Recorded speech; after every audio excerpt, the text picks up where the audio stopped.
Boa tarde, pessoal, tudo bem? Vocês estão bem? Hoje eu vou explicar para vocês porque eu não faço mais vídeo no outro celular. O outro celular estragou, então eu não vou poder fazer mais vídeo. Minha mãe tem que arrumar o outro celular para mim.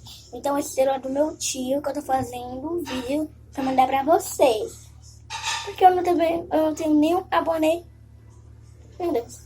Tudo bem, agora eu vou explicar pra você. Vou falar de abuso sexual. Sexual, é claro.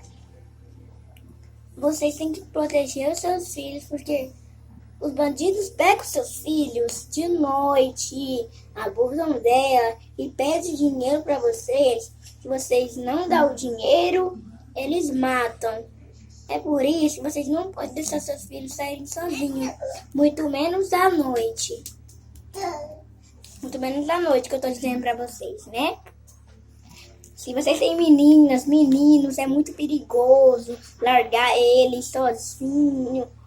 Também já disse, né? Muito menos à noite.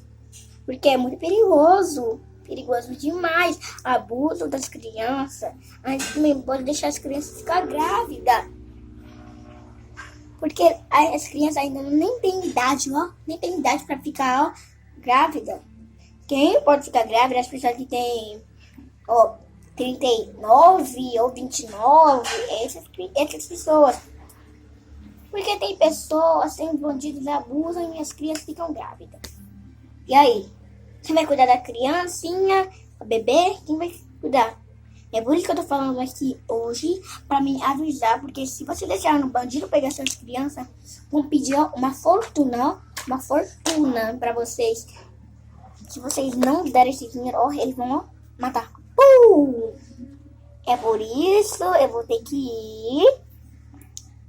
Daqui a pouco eu mando um vídeo de novo.